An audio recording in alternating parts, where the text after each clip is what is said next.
This is Talkin' Mule Deer with your hosts Steve Belinda and Jody Stemler. Talkin' Mule Deer takes you on a journey to learn more about the Mule Deer Foundation, mule deer and black-tailed deer biology and management, tips and tactics for hunting, conservation issues, and even features some of our corporate and celebrity partners. Now, let's start talking mule deer.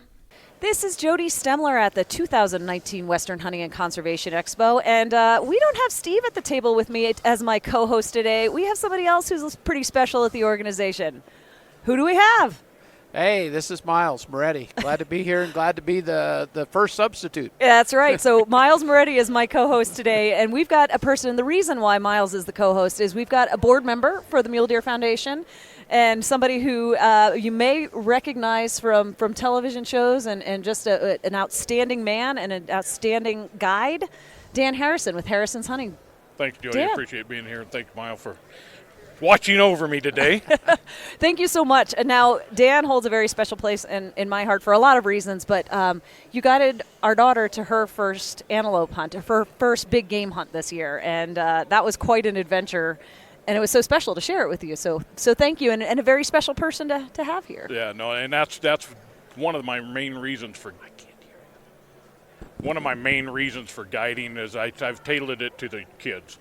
You know, ever since I started my own outfit, I was able to set up a program where the kids would come free as long as they had a paid mentor. I would never charge for, as long as they qualified for a youth tag, I would never charge for that youth coming. And that's, and I've taken well over 400 kids. And like Sophie was the first time hunters. And, and that's part of my, I want it to be my legacy is getting the youth involved because that's where my passion is. And that's what brought me more to the Mule Deer Foundation with their Muleys program and how active the organization is with the youth and the family. Because this Western type heritage hunting is a lot of family oriented outings, whether it's shed hunting, camping, scouting, there's a lot of family. Absolutely. Yeah. Now, tell us a little bit about where you grew up and how you got into, because I know, hunting didn't come, you were in the timber industry, right? I was. My dad was a civil service. He worked actually for a naval shipyard in California. I grew up in Salida, Buena Vista area, and I did in Colorado. In Colorado. Yep. But I did go out to California for a while, and as soon as I was old enough to come back, I did. But what started out there was I started into the logging timber industry, and moving from there to Colorado, taking my company to Colorado, I was managing private timberlands for larger ranch owners and doing wildlife habitat improvements for them. And that's kind of where all of this lined up into a future of guiding and outfitting, because it led me into private land access, yep. And taking over and building recreational opportunities for these big private ranches. That, in turn, I met Chris Dorsey. Yes. Chris Dorsey was very integral about advancing my Chris future. Is with Orion Multimedia, right? And Dorsey has Pictures now. Yeah, Dorsey Pictures now, and so he yeah. and your first television show was with Tred Barta, correct? Is that? No, it was with Chris Dorsey. It was with Chris. Okay. Just so you know, Chris Dorsey did Icon of the West for MDF a few years ago. Yes. Yep. Chris Dorsey, when I first met him, he was actually an editor for Sports Afield magazine. Right. And he did all of his first shows with me on the ranch I was managing. Wow. And that's where I met Tred Barta, and then it was a big toss-up between Chris and Tred, and I really enjoyed doing Tred because it was a network bought show, so we didn't have sponsors. Okay. And it was really easy to go out and have 22 minutes of fun. Yeah. And Dan, if you'll remember, was the straight face in the background, kind of shaking his head at Tred's antics in those shows. Yeah. So we did that for 9 years. I mean, there was a phone call that was made that I had to choose, because it was one Friday night block. I was on every outdoor television show on the Friday night block on OLN at the time. Right. And I had to choose between Tred or Chris. And I chose Tred just because we were having so much fun, and I was having actually more impact because I could do more of what I wanted to do instead of what the sponsors wanted to do. Yeah, and that's tough in that It business. is. It is. And it probably in a professional point of view, it hurt me because I am not a sponsor-driven guy, and I pick my battles, and that's where I go. Yep, that's hard, that business. Yeah. And then was Remington Country after that? Remington Country was after that. Okay. After Tred had his final stroke, basically his show was canceled. Right. That's when Chris picked me back up and had me, interview for Remington Country TV. Outstanding. So you are a busy man. You run a busy outfitting company, and but you dedicate some of your free time to groups like Mule Deer Foundation. You're a member of the board of directors, yes. And you're also involved with Congressional Sportsmen's Foundation and American Hero Adventures as well. Tell us a little bit about your involvement with these organizations, why that's important to you, and what each of those groups are doing. My passion is mule deer. I love mule deer, and that's the reason why Mule Deer Foundation is so dear to my heart, because it's protecting, we all call it the icon of the West, because it is. The mule deer is the holy grail of the West style hunting. And, I wish they would make more noise like the elk, and then they would be more famous than the elk. But if you talk to any Western hunter or Eastern hunter, everybody wants to come out and harvest a mule deer. Yep. And that's the biggest part where MDF does, and they play the biggest part in saving the habitat for the Mule Deer Foundation, or for the mule deer through the foundation. And that is one of my battles I wanted to pick, because the mule deer are part of, I make money off of them. So the Mule Deer Foundation is actually the only organization that is protecting the future. The future and hunting of mule deer, obviously, it's a rite of passage for so many kids. It is. So many people in the West out here, for sure. And quite frankly, I grew up back east, as I've talked about a number of times, but my grandfather and my great uncle used to come west to do a mule deer hunt. They did it several years in a row, and back in my family's farmhouse in New Jersey, we have a couple of big mule deer heads on the wall, and so that was, I'd spent time in the West, but that, mule deer hunting has been a part of my family for a long time as well. I think I've been on the board for 5 years now. 5 years, yeah. Yeah. Yep. Miles was there, and I said I do not want to sit on a board that does not get things accomplished, and hopefully they'll ask me back on my 6th year, because this board gets things accomplished with Miles' leadership. There's a lot going on these days. There is a lot. Yeah, and our board's integral to our success. They set the strategic plan for where we're going, where we're headed in the future, and the one nice thing I like about my board is they don't micromanage me. And, they give great advice up front, and they put together a plan, and then it's our job to go implement it. So.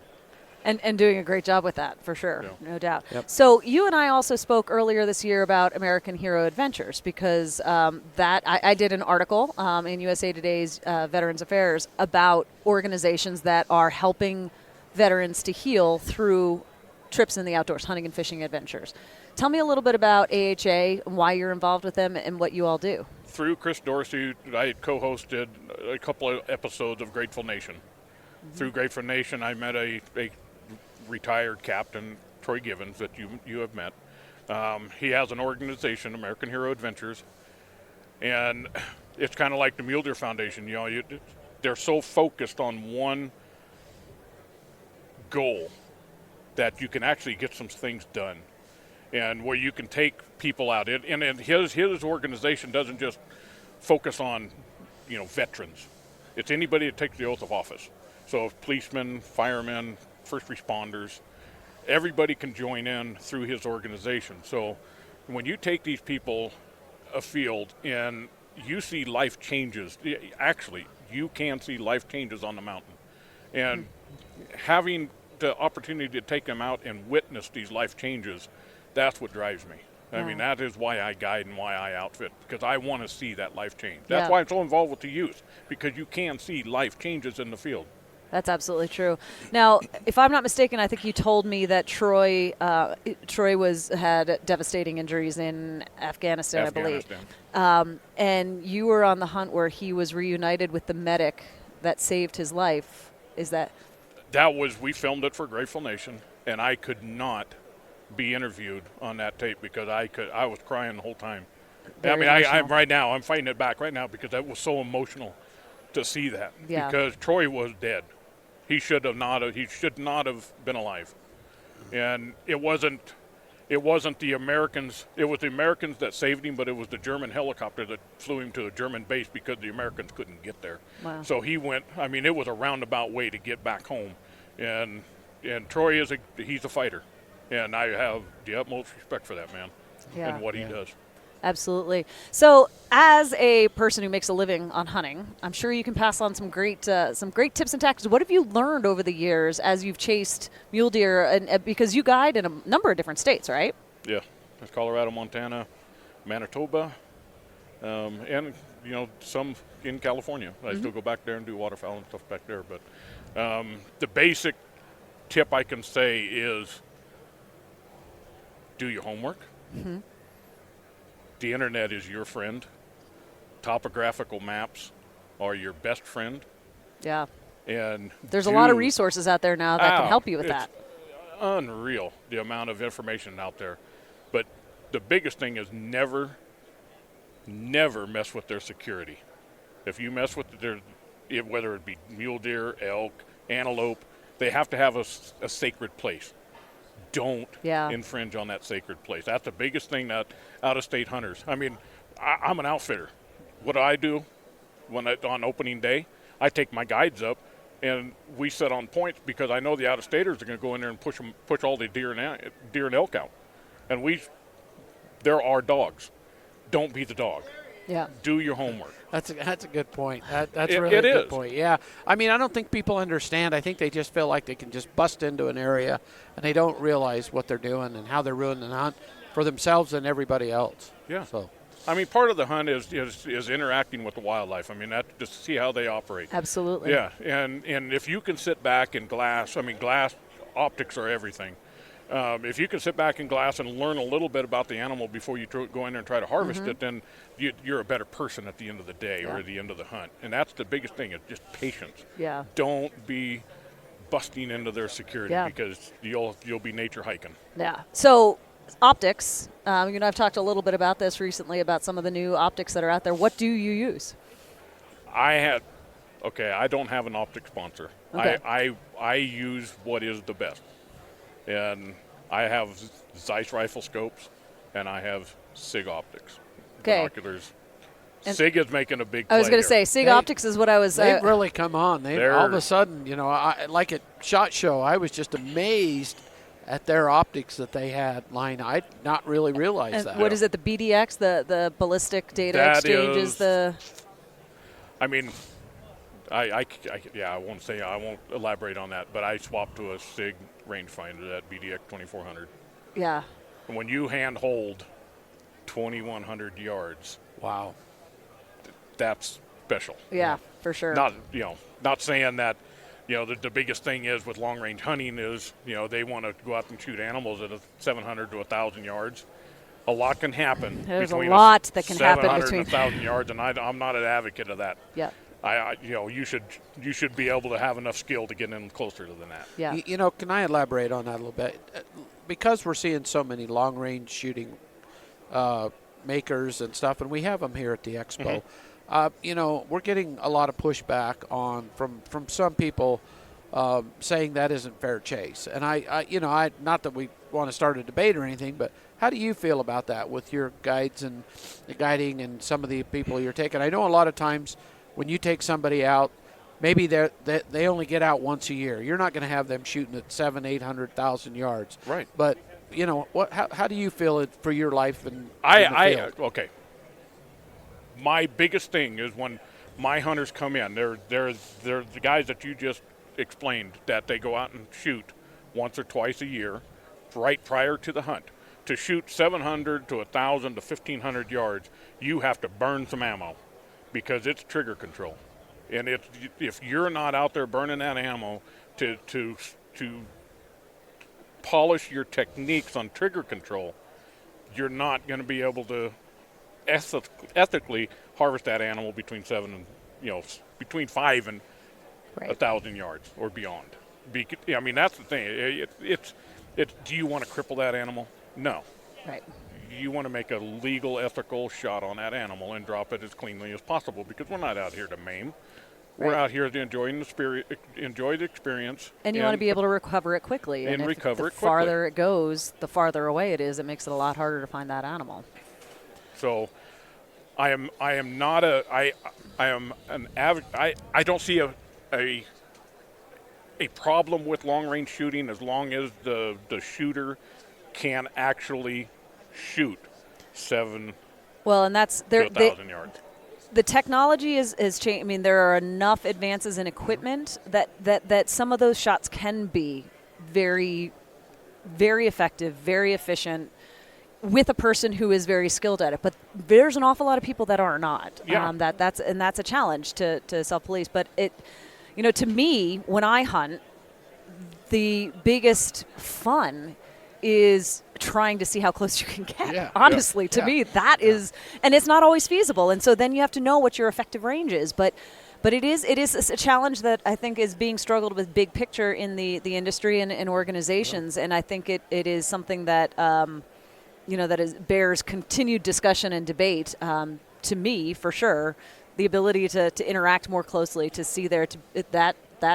I was quite happy when I shot my first antelope. It was 69 yards. I was pretty proud of that, knowing how fast they pick you up. And then, with Sophie with the does and how quickly they take off when they're spooked, Well, sometimes in places like Wyoming and stuff, you can't get close. Right. Absolutely. And, now I hunt out on the Eastern Plains, and it's hard to get close. I mean, most of our bucks that we've harvested on the Eastern Plains, we've shot within 150 yards. Right.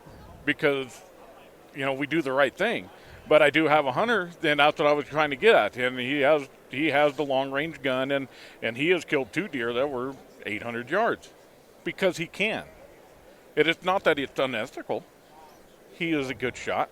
He burns the ammo. He's know your limits. proficient. Yep. Now, the friend that he comes with, same gun, different shooter, cannot do that. And he made 2 bad shots. Yep. And, it's a whenever I go hunting, it's a draw blood, you're done. Yep. And so with this particular person, it's a 300-yard limit on him. Yeah. Well, know your limits. Absolutely. Know your limits. Yep. So we talked when we were hunting about you had quite a wreck about a year ago, did you not? I did. You almost didn't make it off a mountain. I have been guiding outfitting for 30 years now, and that horse wreck I experienced just a year and a half ago now. That was the worst thing. I wouldn't even have heard or imagined as bad as that horse wreck was. That what happened was I was leading the pack train up, had a tail under the rope under the tail. Oh. Yeah, and this is my own personal horse. I mean, this is, but what leading up to that, it was. The lead horse was another lead horse, and we were going side to side. Jockeying for position all the way up. And she was mad. So when the rope got under her tail, she went back to kick because she was mad. Yeah. And, he reared back and rope burned her. So anyway, I ended up going over a cliff backwards off the back of a horse. Oh. And we went down about 12, 15 feet. It was on a 1-to-1 slope. And this is in the wilderness area. And I mean, it shook me up. Yeah.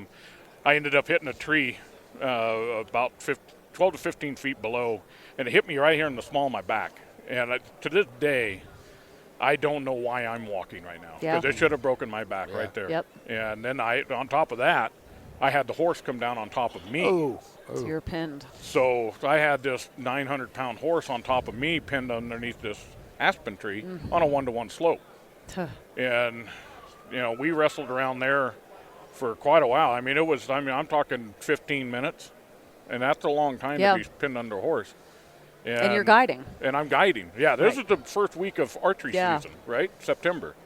And, that's the, guiding and outfitting sounds like it's a really great job. Right. But when you're the outfitter, you have to be there. So anyway, I looked at one of my friends that was actually with me, and I said, you have to get me out from underneath this horse, or you're going to sit here and watch me die right now. It was to that point. Anyway, we ended up getting a horse, through what he did. I was able to get out from underneath the horse. We saved the horse, but they went ahead and rode into camp and dropped all the gear off. And I did it because I'm an EMR, so I kind of did a self-evaluation on me, and I needed to go to the hospital just to get checked out. So we went in and did the MRI down at the Vale Hospital, and I had 4 broken ribs, broke my hand. I had she kicked me my upper groin muscle, tore my groin muscle, and basically that was it. Which is, quite frankly, not a lot compared to what it could have been. Oh, so absolutely. you were Worse, absolutely, I mean, that's bad, but it was a lot luckier than it could have been. And you didn't lose the horse. Yeah, that was, and like I said, that was my own personal horse. She goes wherever I go. But, after that, being the outfitter, knowing that, I'm not going to die, so I had to strap on my pack, and I walked into camp the next day. Oh, my gosh. And it took me a couple of days to get out of the tent, because that was the other thing. Once I got on the ground, because we were in the wilderness, I couldn't get up. I had to have help to get up out. So it was not fun. A couple of days, but right there, and I had to go from archery elk to muzzleloader elk to Manitoba moose. And it's not for the faint of heart. No, it's Guiding is a lot of work, and there's potential for accidents and challenges, no doubt. But that's resulting from that, I had to have both hips replaced, and you were on the tail end of one. On the tail end of one, and now you're seeing me on the backside of the other. But you're walking around on a. And I've gained that, like I told you, I've gained 20 years on that. Yeah. I hear that last night at the party, the welcome back party, that Dan and Julie compared hip surgeries. My wife Julie had hip surgery this year. We did. We have something in common. Yeah, she had her hip replaced.